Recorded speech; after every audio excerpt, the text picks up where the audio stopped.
दोस्तों, हम लोग अपने जीवन में कुछ न कुछ पाने के लिए संघर्ष करते हैं। कुछ लोग अपने लक्ष्य को पाने के लिए दिन रात मेहनत करते हैं और कुछ लोग तो ऐसे भी होते हैं जो अपने जीवन को अच्छा बनाने के लिए थोड़ा बहुत ही संघर्ष करते हैं और फिर वे लोग बाद में ये कहते हैं, मैंने अपने जीवन में संघर्ष तो बहुत किया लेकिन मैं सफल नहीं हो पाया।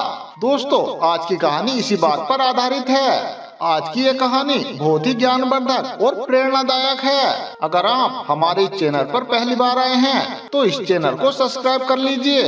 अगर आप भी गौतम बुद्ध को दिल से मानते हैं तो कमेंट बॉक्स में बौद्धाय नमः अवश्य लिखें। तो आइए दोस्तों, जल्दी से कहानी को शुरू करते हैं। बहुत समय पहले की बात है। गांव के किनारे पर एक बौद्ध आश्रम में एक भिक्षु रहते थे जो कि बहुत ही शांत स्वभाव के थे। उनके पास जाने से हर एक मुश्किल आसान हो जाती थी। उनकी आंखों में एक गहरी चमक थी, जैसे कि वो जीवन का हर एक रहस्य जानते हो। उनका स्वभाव बहुत ही कोमल था। वे हर एक आदमी से बहुत ही कम बोलते थे। उनके पास अक्सर लोग अपनी समस्या लेकर जाते थे। वह बौद्ध भिक्षु अपने शांत स्वभाव से उनकी सभी समस्याओं का हल कर देते थे। उसी गांव में विमल नाम का एक लड़का रहता था जो कि उत्साह से पूरी तरह से भरा हुआ था और वह बहुत ज्यादा सपने देखने वाला लड़का था। उसने अपने जीवन में बहुत ही ज्यादा लक्ष्य तय किए थे। उसने अपने जीवन की शुरुआत बहुत ही बड़े बड़े लक्ष्यों और उम्मीदों से की थी। उसने अपने भविष्य को अच्छा बनाने का एक सपना देखा था। वह हमेशा ये सोचता था कि उसका जीवन अच्छा बीते। विमल को अपने दोस्तों और परिवार का पूरा सपोर्ट मिलता था। जैसे जैसे समय बीतता गया वैसे ही वैसे विमल के जीवन में संघर्ष और चुनौतियां बढ़ती गई। पहली बार उसका मन जब दुखी हुआ जब उसने नौकरी तलाश करना शुरू कर दिया और उसे नौकरी नहीं मिली। उसने अपने आप को एक बहुत ही होशियार लड़का साबित करने की कोशिश की, लेकिन उसे बार बार असफलता का मुंह देखना पड़ रहा था। उसकी कड़ी मेहनत और प्रयासों के बावजूद भी उसे कहीं काम नहीं मिल पा रहा था। लोग विमल को काबिल तो समझते थे, लेकिन कोई भी उसे नौकरी नहीं दे पा रहा था। धीरे धीरे विमल का आत्मविश्वास घटने लगा और विमल धीरे धीरे खुद से सवाल करने लगा, क्या मैं वास्तव में किसी नौकरी के योग्य नहीं हूँ? फिर धीरे धीरे उसकी जिंदगी कठिनाइयों से घिरती चली गई। एक समय तो वो था जब विमल के परिवार वाले और उसके दोस्त हमेशा ही उसके साथ खड़े रहते थे। विमल का सहारा उसके परिवार वाले और उसके दोस्त बन जाते थे, लेकिन विमल की बार बार असफलताओं के कारण वे सभी लोग विमल से दूर हो गए, क्योंकि विमल के पास दिखाने और अपनी कहानी सुनाने के लिए कुछ भी नहीं बचा था। उसके पास ना तो अच्छी नौकरी थी और ना ही आत्मविश्वास बचा था और उसके परिवार वाले भी धीरे धीरे उससे निराश होकर दूर होने लगे। उसे लगता था कि विमल अपने जीवन में कुछ भी नहीं कर पाएगा। परिवार के लोग विमल के सामने तो कुछ भी नहीं कहते थे, लेकिन उनके चेहरे पर एक चिंता और निराशा बिल्कुल साफ झलकने लगी थी। अब विमल को भी अपने जीवन में ये लगने लगा था कि अब उसका कोई भी नहीं है। उसका कोई ना ही दोस्त है और ना ही कोई परिवार वाला उसका साथ दे रहा है। इन सारी बातों को देखकर विमल अब खुद को अकेलापन महसूस करने लगा। अब विमल की धीरे धीरे उम्मीदें खत्म होने लगी। जो विमल ने अपने लिए सपने देखे थे अब वो धीरे धीरे टूटने लगे थे, जैसे कि उसका आत्मविश्वास बिल्कुल टूटने लगा हो। विमल अब किसी के सामने भी खुल के बात नहीं कर पाता था और अपने बारे में भी वह अच्छे से बात नहीं बता पाता था। अब विमल केवल चुप चुप सा रहने लगा था। अब वह अपने जीवन में हार मानने लगा था। अब उसके मन में केवल एक ही सवाल गूंजता रहता था कि क्या मैं अपने जीवन में कुछ कर पाऊंगा या नहीं। अब विमल का मन इतना उदास हो गया था कि उसे अब कोई भी रास्ता नजर नहीं आ रहा था। अब विमल को लगता था कि उसके जीवन के सारे रास्ते अब बंद हो चुके हैं। तब विमल ने गांव के व्यक्ति को एक दूसरे से बात करते हुए सुना कि गांव के बाहर बौद्ध आश्रम में एक भिक्षु रहते हैं जो किसी भी समस्या का समाधान बहुत ही आसानी से कर देते हैं। अब विमल को लगने लगा था कि मेरी सारी समस्याओं का हल शायद भिक्षु के पास मिल जाएगा। वह तुरंत ही उस आश्रम में बौद्ध भिक्षु के पास पहुंच गया। उस आश्रम में एक बोधि वृक्ष था जिसके नीचे बिल्कुल शांत स्वभाव से वह बौद्ध भिक्षु बैठे हुए थे। भिक्षु की आंखें आसमान में टिकी हुई थी। जैसे कि वे जीवन का गहरा रहस्य देख रहे हों। विमल ने भिक्षु को प्रणाम किया और अपने जीवन की सारी परेशानियां भिक्षु के सामने रख दी कि कैसे वह नौकरी पाने में बार बार असफल हुआ, कैसे उसके दोस्त और उसके परिवार वाले उससे दूर हो गए। अब विमल को अपने जीवन में कोई भी उम्मीद नजर नहीं आ रही थी। विमल ने भिक्षु से कहा, हे गुरुदेव, मैंने हर संभव कोशिश कर ली है, फिर भी मैं हर काम में असफल हो रहा हूँ। हे गुरुवर, आप ही मुझे कुछ बताओ, क्योंकि मेरे पास कोई रास्ता नहीं बचा है। विमल ने भिक्षु की बात को ध्यानपूर्वक सुना, फिर वह बौद्ध भिक्षु बिना कुछ बोले धीरे धीरे मुस्कुराए। विमल भिक्षु को मुस्कुराते हुए देखकर बोला, हे गुरुवर, मुझे ये लगता है कि आप मुझे कुछ नहीं बताने वाले हो। हे गुरुवर, मैं अपने सवाल का उत्तर चाहता हूँ। गुरुजी ने विमल की ओर देखा और मुस्कुराकर बोले, अरे बेटा, जैसे जीवन के लिए सांस चाहिए, वैसे ही हमें अपने जीवन के लिए एक लक्ष्य चाहिए।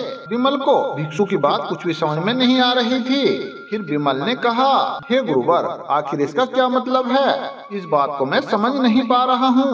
भला सांस और लक्ष्य का क्या मतलब है?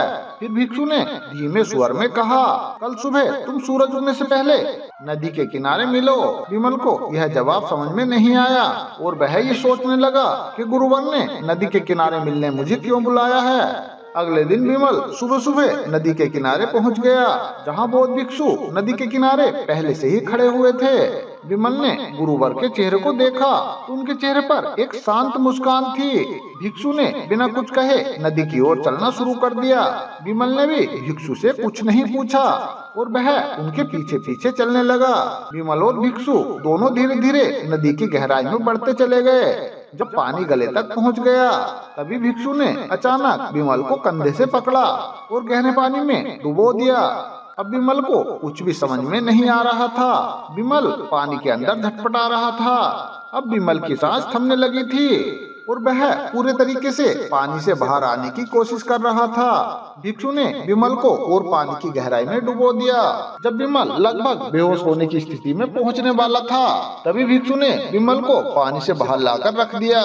विमल की सांसें जोर जोर से चल रही थी। उसकी आंखों में डर और प्रश्नों की बाढ़ थी। भिक्षु ने विमल से शांत स्वर में पूछा, अरे बेटा, मुझे एक बात बताओ, जब तुम पानी में डूब रहे थे तो तुम्हें सबसे ज्यादा किस चीज की जरूरत थी? विमल ने घबराते हुए और हाँफते हुए कहा, हे गुरुवर, उस समय तो मुझे केवल सांसों की जरूरत थी, बस मुझे उस समय सांस चाहिए थी। वह भिक्षु मुस्कुराए और बोले, अरे बेटा, यही तो सफलता का रहस्य है। जब तुम्हें सांस की तरह सफलता चाहिए, तब उसे तुम्हें पूरी कोशिश करके पाना चाहिए। लेकिन जब तक तुम्हारी इच्छाएं कमजोर होती हैं, तो तुम्हारा प्रयास भी कमजोर रहेगा। फिर भिक्षु ने कहा, जब भी तुम किसी चीज को जीवन में पाना चाहते हो, तो तुम्हें उसकी जरूरत बहुत ही गहराई से होनी चाहिए। जैसे तुम्हें पानी में सांस चाहिए थी, उसी तरह से तुम्हें एक लक्ष्य की जरूरत होती है। अपने लक्ष्य को पाने के लिए तुम्हें उसी तरह से झटपटाना पड़ेगा। आधे अधूरे मन से तुम अपने लक्ष्य तक कभी नहीं पहुंच सकते हो। विमल को अपने जीवन का अब सबसे बड़ा सत्य समझ में आ चुका था। विमल ने अपने जीवन में अब तक जो भी किया था, वह आधे ही मन से किया था। वो असफलता से डरकर उसने पूरी कोशिश सफलता के लिए नहीं की थी। उसने ये माना कि वह दूसरों को धोखा देकर अपने कर्तव्य से भागता रहा, लेकिन उसने अपने काम के लिए सच्चा प्रयास कभी नहीं किया।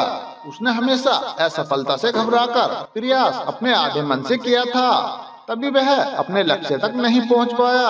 अगर जीवन में कुछ पाने की इच्छा इतनी तीव्र हो, जैसे कि पानी में डूबते हुए विमल के सांस की थी, इसलिए जीवन में संघर्ष चाहे कितना भी कठिन क्यों न हो, आखिर हम अपने लक्ष्य तक पहुंच ही जाते हैं। अब विमल को ये समझ में आ गया था कि वह अपने जीवन में संघर्ष तो कर रहा था, लेकिन वह आधे अधूरे मन से कर रहा था। उसे हमेशा ही असफलता का डर रहता था। अगर मुझे यह लक्ष्य ना मिला तो क्या होगा, इसलिए वह आधे अधूरे मन से प्रयास करता था और वह अपने लक्ष्य तक नहीं पहुंच पा रहा था। विमल ने बौद्ध भिक्षु को प्रणाम किया और कहा, हे गुरुवर, अब मुझे समझ आ गया है कि मैं अपने जीवन में क्या कमियां कर रहा था। और फिर विमल वापस अपने घर आ गया। अब उसने अपने अंदर फिर से एक नई ऊर्जा को महसूस किया। अब उसके अंदर आत्मविश्वास फिर से जाग उठा था। अब उसने ये ठान लिया था कि उसे एक अच्छी नौकरी जरूर करनी है। आखिरकार उसके कुछ प्रयास करने पर ही उसे एक अच्छी नौकरी मिल गई। अब वह गांव में एक सम्मानित व्यक्ति बन चुका था। जब विमल का जीवन अच्छे से चलने लगा तो उसके दोस्त और उसके परिवार के लोग भी उसके आसपास रहने लगे। तब विमल ने महसूस किया कि संघर्ष से कभी नहीं भागना चाहिए। हमें कभी भी असफलता से नहीं डरना चाहिए। हमें हर एक प्रयास अपने लक्ष्य को पाने के लिए करना चाहिए। तो दोस्तों, मैं उम्मीद करता हूँ कि आपने इस कहानी से बहुत कुछ सीखा होगा। अगर आप इस तरह की और कहानी पाना चाहते हो तो वीडियो को लाइक और चैनल को सब्सक्राइब जरूर कर लेना। तो मिलते हैं दोस्तों इसी तरह की एक और नई वीडियो के साथ। तब तक आप अपना ध्यान रखिए और हमेशा खुश रहिए।